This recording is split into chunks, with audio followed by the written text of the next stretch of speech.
He wasn't supposed to be there that night. The restaurant was modest, tucked between a pharmacy and a closed bookstore, the kind of place no millionaire would ever notice. But fate doesn't care about routines, and neither did the rain that forced him off the highway. Adrian Vale stepped inside, shaking droplets from his coat. The quiet hum of conversations, clinking cutlery, and the smell of warm bread wrapped around him like a forgotten memory. He didn't expect anything unusual. He certainly didn't expect her. At first, it was just a glance. A waitress moving between tables, her steps quick but graceful, her head slightly bowed as if she had learned to make herself invisible. There was nothing extravagant about her. Simple uniform, tired eyes, hair tied back carelessly. But something felt familiar. Adrian froze mid-step. His heart didn't race. It stopped because recognition isn't loud. It's a quiet shock that settles deep inside your chest. He watched her for a moment longer, then another, and suddenly the years collapsed. It was her, Elena, his ex-wife, the woman he once thought he'd spend his entire life with, the woman he lost. She hadn't noticed him yet. Of course she hadn't. Why would she look for him here? To her, he belonged to a different world now. Magazines, headlines, skyscrapers, and glass offices. Not this place. Not this life. Adrian took a slow breath and walked to a corner table. He sat down, but his eyes never left her. Time had changed her, but not in the ways he expected. She looked smaller, not physically, but as if life had pressed down on her, gently but relentlessly, until she learned to carry its weight without complaint. Still, there was something unchanged. The way she tucked a loose strand of hair behind her ear, the way she paused for half a second before speaking, choosing her words carefully, the way her presence quietly filled a room without demanding attention. It was still her, completely her, and that made it harder to breathe. A waiter approached, but Adrian barely heard him. "Sir, what would you like?" "Coffee," Adrian said absent-mindedly. His voice sounded distant, even to himself. He wasn't here anymore. He was somewhere else. Years ago, back when everything was simpler, back when Elena laughed freely, without hesitation, back when they shared cheap meals and big dreams, back when love was enough. But love, as he learned, is fragile when ambition enters a room. Elena finally turned toward his table. She walked over, not recognizing him yet. Why would she? He had changed too. The boy she married had turned into a man the world admired. But admiration comes with a cost. And sometimes that cost is the very person who believed in you before anyone else did. She stopped at his table. "Good evening, sir," she said softly, her voice calm and professional. Adrian looked up. Their eyes met, and everything shattered. For a second, just a second, the world stood still. Her expression didn't change immediately. It was subtle, a flicker, a pause. Then her eyes widened just slightly, not dramatically, not like in movies. Real recognition is quieter, more painful. "Adrian," she whispered. He nodded. He didn't trust his voice. She stepped back, as if the ground beneath her had shifted. I didn't know you were." "Neither did I," he said gently. A silence fell between them, not empty, heavy, filled with everything they never said. She straightened slightly, regaining her composure. "Your coffee will be ready shortly," she said, slipping back into her role. Professional, distant, safe, but her hands trembled just enough to betray her. Adrian watched her walk away, and something inside him twisted. This wasn't how it was supposed to be, not for her, not for Elena. She was supposed to have a better life, a brighter one. He made sure of it when he left. Or, at least, he thought he did, because when Adrian walked away from their marriage, he believed he was doing the right thing. He believed ambition demanded sacrifice. He believed love could wait. He was wrong. And now, years later, here she was, serving tables, carrying trays, living a life that didn't match the dreams they once built together. His coffee arrived, but he didn't touch it, because his past was standing just a few steps away. And this time, he wasn't going to walk away. Not again. Elena didn't come back to his table right away. She avoided it. Not obviously. She was too composed for that. But subtly, choosing other tables, other paths, other moments to delay the inevitable. Adrian noticed. Of course he did. He remembered that about her. She never ran from things. She simply took her time facing them. But time, tonight, felt different. It stretched. It pressed. It demanded. He finally stood up, not dramatically, not to cause a scene, just a quiet decision, the kind that changes everything. He walked toward her. Each step felt heavier than the last, as if the years between them had weight. "Elena," he said softly. She paused mid-motion, a tray balanced in her hands. For a second, she didn't turn. Then she closed her eyes briefly, as if gathering strength, and faced him. "Yes, sir," she replied. The word stung. "Sir," a stranger's title. A wall. "You don't have to do that," Adrian said. "Do what?" "Pretend you don't know me." A faint, almost invisible smile touched her lips. "I'm working," she said calmly. "It's easier this way." Easier. The word echoed between them. Nothing about this felt easy. "Can we talk?" he asked. Her grip tightened slightly on the tray. "About what?" "Everything. Regret, love, mistakes, years lost." But he didn't say any of that. "Just talk," he said. She studied his face. Not the expensive suit. Not the watch. Not the man the world now respected. She looked at him the way she used to, like she was trying to find something real beneath everything else. "After my shift," she said finally. Adrian nodded. "I'll wait." She hesitated. "You don't have to." "I know." But he stayed, and that mattered more than words. The restaurant slowly emptied. Tables cleared. Lights dimmed slightly. The noise faded into a quiet hum. Adrian remained in the same seat, untouched coffee long gone cold. He didn't check his phone. Didn't leave. Didn't rush. For the first time in years, he wasn't chasing anything. He was waiting. And when Elena finally approached, she wasn't wearing the same expression. The professional mask was gone. What remained was something more honest, more fragile. "You really stayed," she said. "I said I would." She sat across from him, not as a waitress, as someone who once knew him better than anyone else. For a moment, neither spoke. Because where do you begin when the past is still alive between you? "You look," Adrian started. She raised an eyebrow. "Careful," she said. He almost smiled. "Strong," he finished. That surprised her. "Not what I expected you to say." "I stopped saying what I expected a long time ago." A small silence followed. Then she nodded. "I can see that." He leaned forward slightly. "Elena, what happened?" She didn't answer immediately. Instead, she looked around the empty restaurant, as if the walls held pieces of her story. "Life," she said simply. "That's not an answer. It's the only one you get tonight." Her tone wasn't harsh, just firm, and he understood. She wasn't going to hand him her pain so easily. Not after everything. "You were supposed to leave the city," he said carefully. "Start fresh. I made sure you had enough. I didn't use it." The words cut through his sentence. Clean. Sharp. Adrian blinked. "You what?" "I didn't take your money," she said. "Why not?" Her gaze met his, steady and unwavering, because it felt like a goodbye I didn't agree to. He leaned back, absorbing that. "I wasn't trying to buy you off." "I know," she said softly. That's what made it harder. Silence returned. But this time it was different. It wasn't heavy. It was revealing. "Do you hate me?" Adrian asked quietly. Elena didn't flinch. No. That answer came too easily, too honestly, and somehow that hurt more. "I tried to," she added, "for a while. And it's exhausting to hate someone you once loved that much." Her words settled between them. Real, unfiltered. "You left," she continued, "not because you stopped loving me, but because you loved something else more." Adrian didn't argue, because she was right. "I thought I could come back," he admitted, when I had built everything, when I was enough." Elena let out a quiet breath. "You were already enough." That landed harder than anything else, because success had never given him that feeling. Not truly.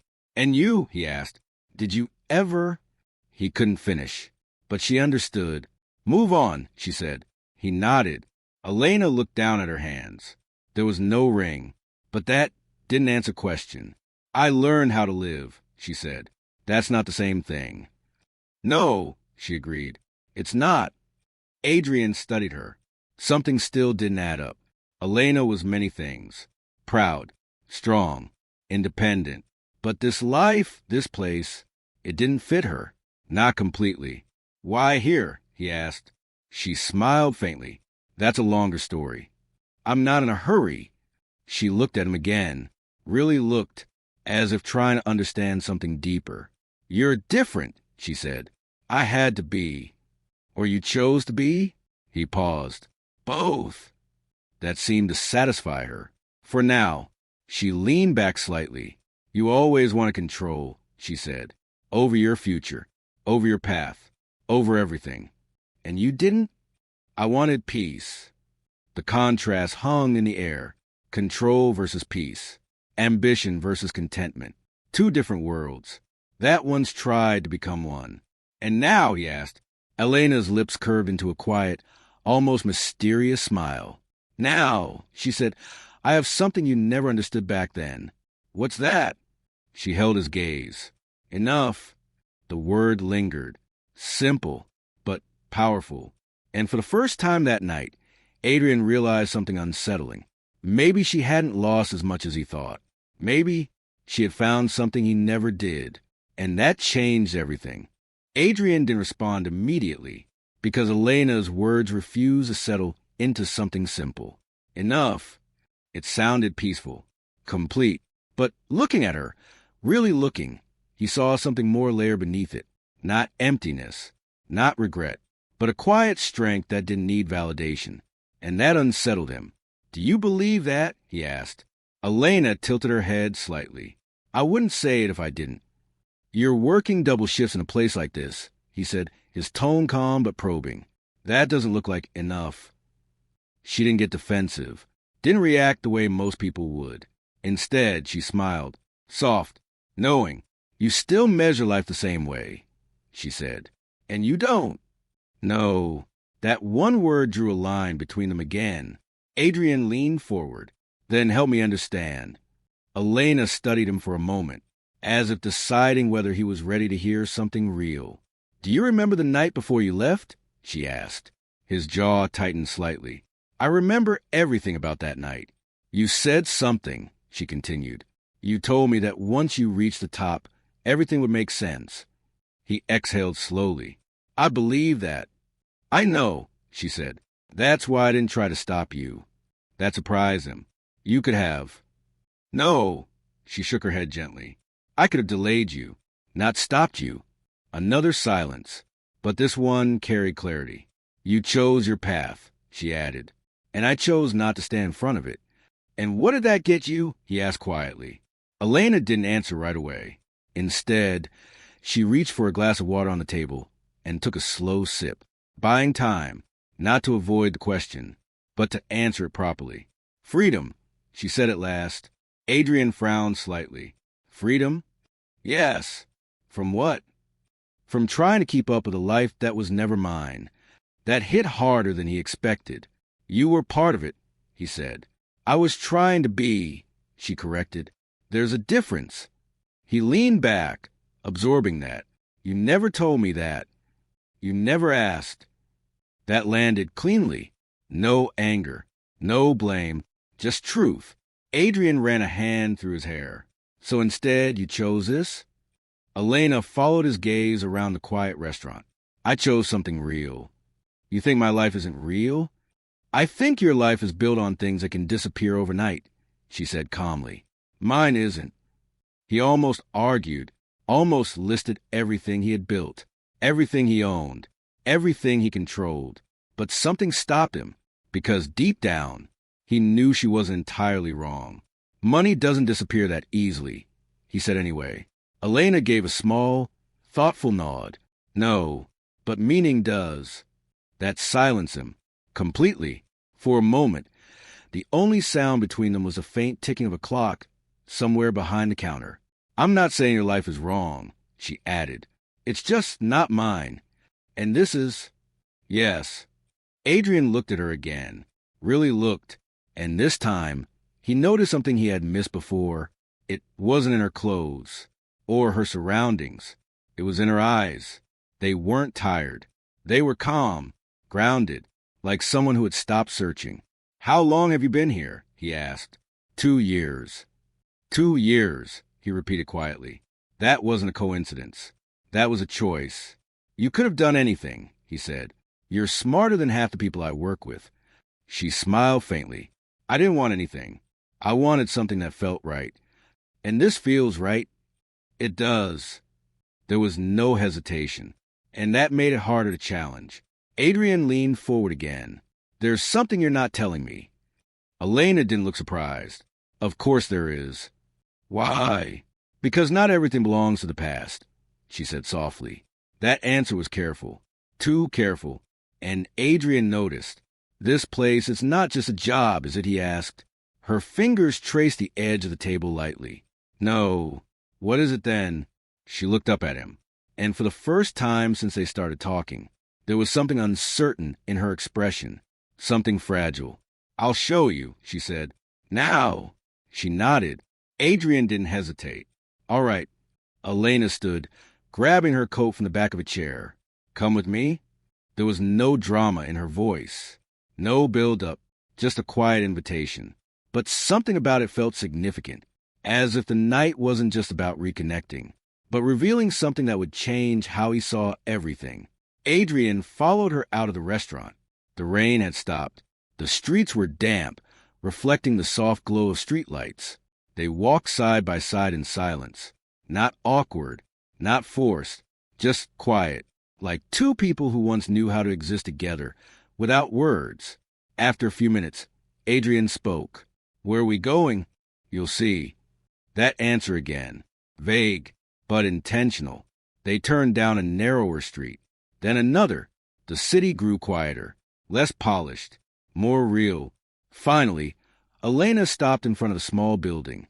Simple, unremarkable, but not neglected. There was care in its details. Warm light behind the windows. A sense of presence. "This is it," she said. Adrian looked at the building, then back at her. "This?" She nodded. "Come inside."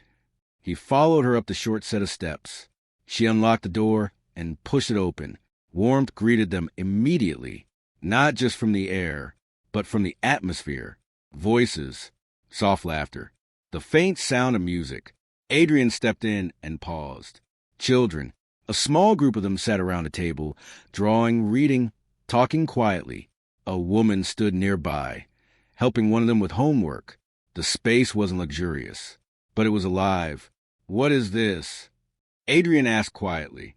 Elena closed the door behind them. "This," she said, "is why I stayed." He turned to her, confusion mixing with curiosity. "You work here?" "Yes." "As a whatever they need me to be." Adrian looked around again. "This is a shelter?" "A support center," she corrected gently, "for kids who don't have anywhere else to go after school. Some don't have much at all." That shifted something inside him. "You run this." "Not alone," she said, "but I helped build it." Now things started to make sense. The job, the simplicity, the choices. "You work at the restaurant to fund this," he realized. She nodded, partly, and to keep it independent. Adrian let out a slow breath. "You could have asked me for help." Elena met his eyes. "I know." "Then why didn't you?" Because that was a question. The real one. The one that had been waiting all night. She held his gaze. Steady, honest. "Because this," she said softly, "had to be built without you." The words didn't push him away. They clarified something deeper. This wasn't rejection. It was identity. Elena wasn't trying to prove anything to him. She was protecting something she had created. Something that was hers. Completely. Adrian nodded slowly. "I understand." And this time, he actually did. But as he stood there, watching the children laugh, seeing the quiet purpose in Elena's world, a new question formed. Not about the past, but about the future, and whether he still had a place in it. Because for the first time in years, Adrian Vale wasn't thinking about success. He was thinking about meaning, and that was far more dangerous. Adrian stood still, letting the room speak to him. The laughter wasn't loud. It wasn't polished, but it was real. A boy in the corner struggled to fold a piece of paper, his tongue pressed against his lip in concentration. A little girl proudly held up a drawing, waiting for anyone, to notice. And Elena noticed everything. She moved naturally through the room, kneeling beside one child, adjusting a book for another, offering a quiet word here, a reassuring smile there. No hesitation, no performance, just presence. Adrian watched her the way someone watches a truth they were never prepared to face. You remember how you used to say you wanted to change the world? Elena said softly, stepping back beside him. He nodded. I thought it meant building something big, he admitted. She glanced around the room. And I realized it could also mean building something small and making it matter. He didn't argue, because right now, her version felt heavier, more real. A small boy approached Elena, tugging gently at her sleeve. Miss Elena, can you check this? She crouched beside him immediately. Of course, she said warmly. Adrian noticed the way the boy relaxed the moment she spoke. Like her presence alone was enough. He swallowed quietly. When do they go home? He asked once she returned.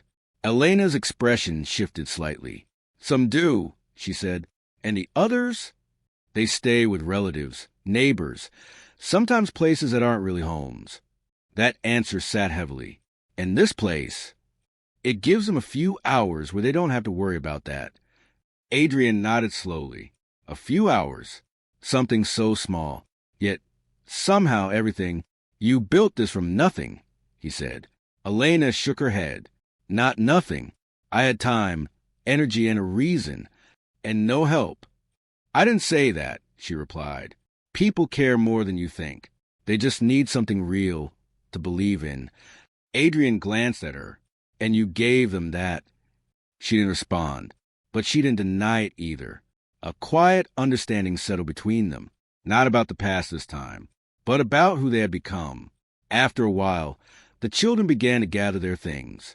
One by one, they said their goodbyes. Some hugged Elena. Some waved shyly. One simply stood close to her for a few extra seconds before leaving, as if trying to carry her presence with him.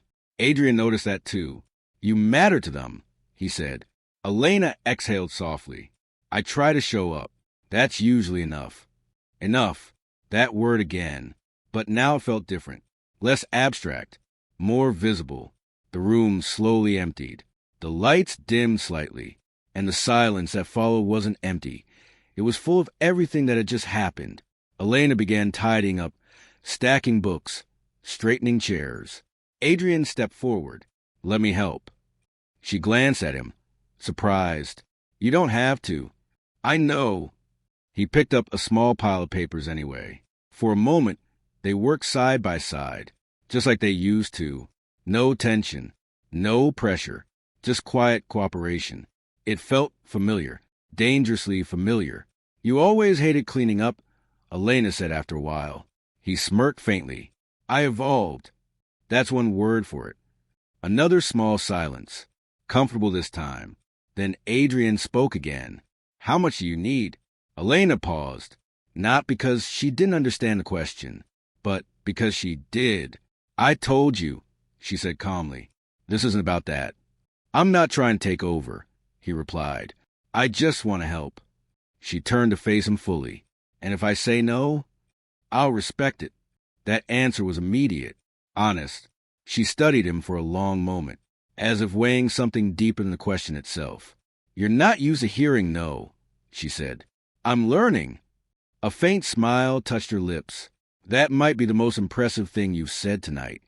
He let out a quiet breath. Elena, I walked away once because I thought I had to choose. Between me and your future, she said. Yes. And now I'm not sure that choice was ever real. She held his gaze. It felt real to me. I know, he said softly, and that matters. The weight of that truth lingered. No excuses, no rewriting history, just acknowledgement. Adrian stepped closer, but not too close. Careful, measured, I'm not here to fix the past, he said. I don't think that's possible. It's not, she agreed. But I am here now. That was the difference. Not promises. Presence. Elena looked down briefly, then back at him. You don't just walk into something like this, she said. It's not a project. It's not a phase. I understand. Do you? There was no challenge in her tone, just a question that required a real answer. Adrian glanced around the room again. The drawings, the books, the small chairs, the quiet evidence of something meaningful. No, he admitted, not completely. She nodded. That's honest. But I want to, he added. That made her pause, not because it was unexpected, but because it sounded different from anything he had said before. Not ambition, not control, just intention. You have to start small, she said. I can do that. No headlines, no announcements. I don't need them. No shortcuts. He met her eyes. I'm done with shortcuts. The words settled between them, and for the first time that night, Elena didn't immediately guard herself. Instead, she asked something quieter, more personal. Why now? Adrian didn't hesitate. Because I saw you and realized I built everything except the part that mattered. That answer wasn't perfect, but it was real, and she could hear that. Elena took a slow breath. You always thought more would fix everything, she said. I was wrong. And you think this will fix you? He shook his head. No. That surprised her. I don't think I need fixing, he continued. I think I need changing. That landed differently. Not desperation. Not regret. Growth. Elena looked at him for a long moment. Then, quietly, we open at 3 tomorrow, she said. Adrian blinked. That's an invitation? It's a test, she corrected gently. A faint smile appeared on his face. Fair enough. She picked up her coat. You don't have to come. I know. But if you do... He waited. Elena met his eyes one last time before heading toward the door. Come as someone who's willing to learn, she said. Then she stepped out into the night, leaving Adrian alone in the quiet room. But this time, he didn't feel lost. For the first time in years, he felt like he was standing at the beginning of something. Not the top, not the end, a beginning. And somehow, that mattered more. Adrian didn't sleep much that night, not because of regret, not even because of Elena, but because something inside him had shifted, and it refused to settle back into the life he once found comfortable. For years, his mornings had been predictable.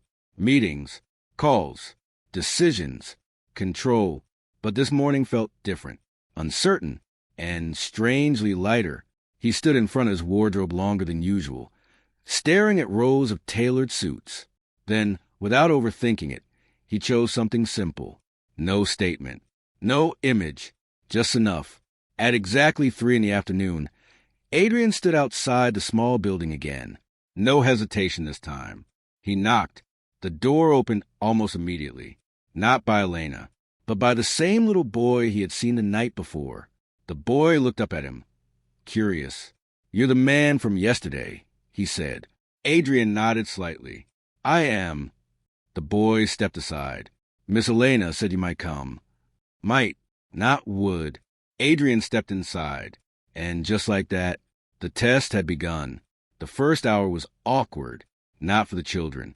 For him, they didn't care who he was, didn't recognize his name, didn't see the world he came from. To them, he was just another adult in the room, and that stripped everything away. No status, no advantage, no control, only presence. What's your name? A girl asked, looking up at him with direct curiosity. Adrian, he replied. She nodded. I'm Sarah. And just like that, they moved on. No expectations, no impressions to maintain. It was disarming and freeing. Elena didn't treat him differently either. She didn't guide him step by step, didn't assign him something easy. She simply let him exist in the space and figure it out. At first, he stood back, observing, learning. Then slowly, he stepped in, helping with books, fixing a broken chair, listening more than speaking. It wasn't dramatic. There was no moment of sudden transformation, just small actions, one after another. And somehow, that was harder than building an empire. Days turned into weeks, and Adrian kept showing up, not perfectly, not effortlessly, but consistently. He learned names, stories, silences. He learned that some children spoke loudly because no one listened at home, and others stayed quiet because they had learned not to expect answers. He didn't try to fix everything. He couldn't, but he stopped trying to control everything. And that changed him more than success ever did. Elena watched. She didn't praise him, didn't question him. She simply observed. Because this wasn't about proving anything. It was about becoming someone different. And that takes time. One evening, after the children had left, Adrian sat down heavily in one of the small chairs.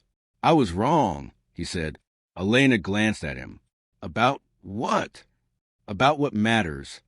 She leaned against the table, arms loosely crossed. "That's a big statement." "It's a true one." She studied him carefully. "And what matters now?" Adrian looked around the room, at the drawings taped to the walls, at the worn books, at the quiet traces of something meaningful. "This," he said. Elena didn't respond immediately, because words like that weren't enough. Not yet, but they meant something. Weeks turned into months, and something unexpected happened. The center grew, not because of money, but because of people. Volunteers started coming. More children arrived. Word spread. And Adrian never once put his name on anything. No donations in headlines. No public recognition. Just quiet support. Exactly the way Elena had built it. One afternoon, Elena found him sitting outside, watching the kids play.